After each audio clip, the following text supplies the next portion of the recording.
Shalom bien-aimés. Dans cette vidéo, il s'agit d'une jeune dame qui fut trompée par ses camarades d'entrer dans une loge. Après avoir sacrifié son père et sa mère, le Satan continue à lui demander le sacrifice de son enfant ou de son mari. Bien-aimés, il est écrit dans 1 Corinthiens 15, 33, « Ne vous y trompez pas, les mauvaises compagnies corrompent les bonnes mœurs. » Je vous exhorte, bien-aimés, à écouter cette vidéo et à rester pour suivre l'exhortation qui va s'en suivre. Car il est écrit, la foi vient de ce qu'on entend et de ce qu'on entend sort de la bouche de Dieu. Vous ne m'avez pas dit. Vous ne m'avez pas dit. J'ai donné mon père. J'ai donné ma mère. Il faut encore quoi? Je ne veux donner plus personne. Je ne donne plus personne. Je ne savais pas. Oh, je ne savais pas. Oh. Je n'ai même pas utilisé tout votre argent. Prenez le reste. Je n'ai pas tout utilisé. Voilà le reste. Voilà le reste. Je ne suis plus là. Oh, je ne peux plus. Ah, ne me tapez plus. Ne me tapez plus. Ah, oh, ne me tapez plus. Je ne peux pas donner mon fils. Je ne peux pas. Je ne peux pas. Vous ne m'avez pas dit que je devais donner encore mon fils. Aïe, oh, mon mari. Ah, je ne peux pas. Vous ne m'avez pas dit. Vous ne m'avez pas dit. Aïe, oh, je ne donne plus personne. Ça suffit. Ça suffit. Je ne donne plus personne. Oh, oui, vous ne m'avez pas dit. Vous ne m'avez pas dit. Il fallait me dire. Il fallait me dire. Ah, oh, ne me tapez plus. Ne me tapez plus. Je ne donne plus personne. J'ai dit que je ne donne plus personne. Oh, je ne donne plus personne. Je n'ai même pas utilisé votre argent. Voilà le reste, non. Voilà le reste, laissez-moi. Aïe, oh, si je savais, oh, c'est ma camarade. Oh, c'est ma collègue. C'est ma collègue. Je ne savais pas. Je ne savais pas.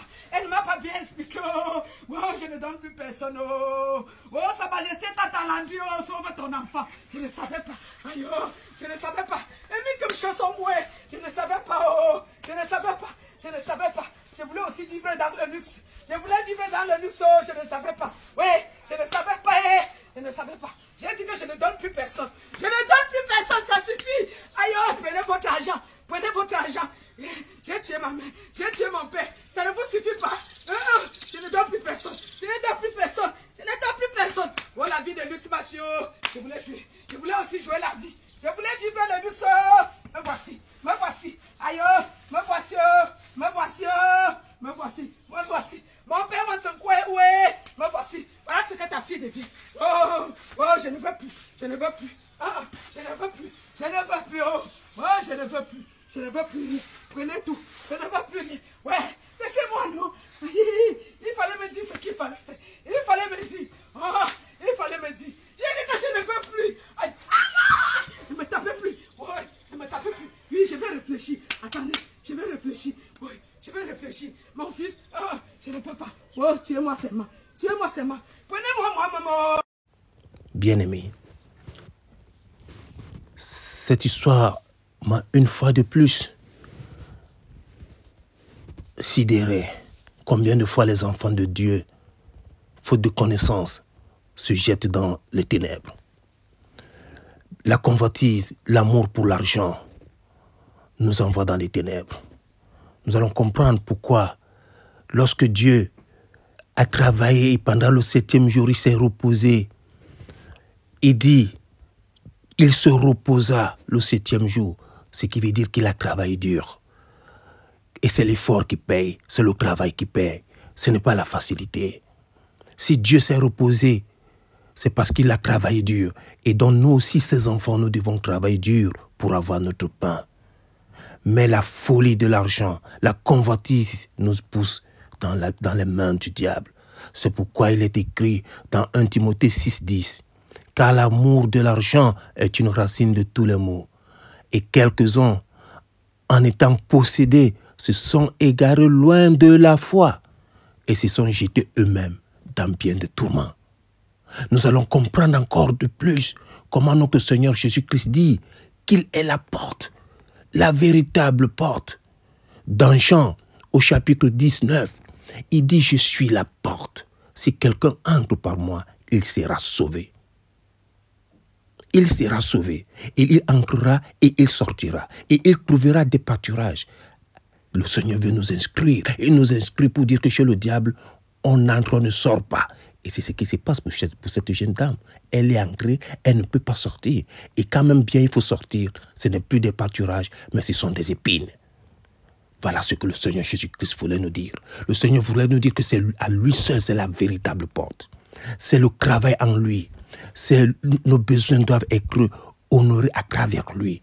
Nous devons travailler avec lui. Nous devons prier. Nous devons tout ce que nous voulons doit être par lui parce qu'il est la porte, la meilleure porte dont on entre et on sort et on y trouve des pâturages.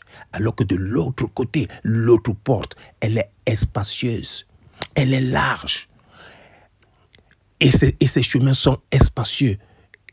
Et quand on entre, on ne sort pas. Et quand il faut sortir, on sort par les ténèbres, dans la folie, dans la mort.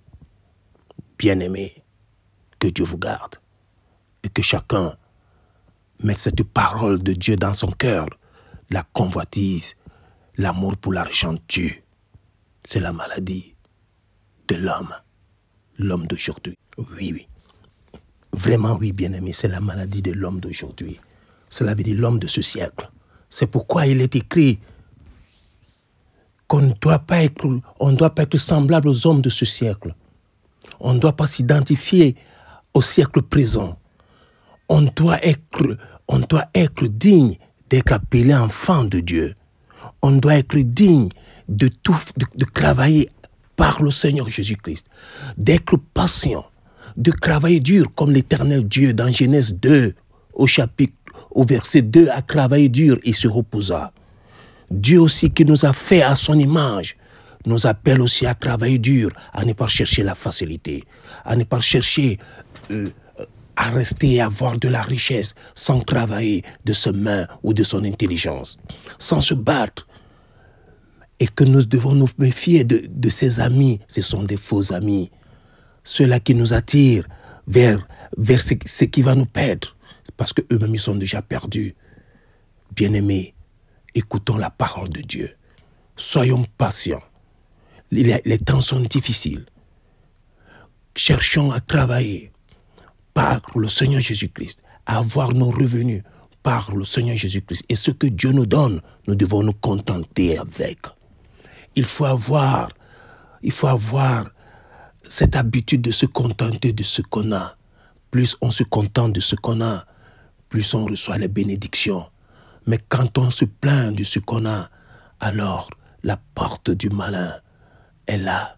Lorsqu'on se plaint de ce que nous avons, Dieu nous regarde comme des enfants qui n'ont pas la sagesse. Et quand on n'a pas la sagesse, cela veut dire la lumière. Quand on n'a pas la sagesse, dont on n'a pas la lumière. Et ce qui veut dire, quand on n'a pas donc la lumière, on a les ténèbres. La sagesse est la lumière.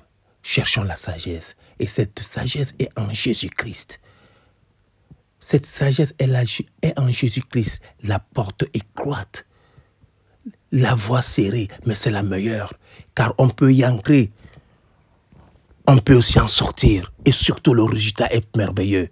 Des pâturages, des verts pâturages. Alors que de l'autre côté, quand on y entre, on n'y sort plus. Et quand on y sort, c'est avec des épines. C'est la mort. C'est la mort, bien-aimé. C'est la mort, bien-aimé. Le Satan, c'est un égorgeur, c'est un menteur. C'est lui le père du mensonge. Le Satan n'est que là pour voler, pour égorger, pour brûler, pour détruire. Méfions-nous de la voie facile. Louons le Seigneur Jésus-Christ, le Dieu véritable, le Dieu vivant. Gloire à Dieu.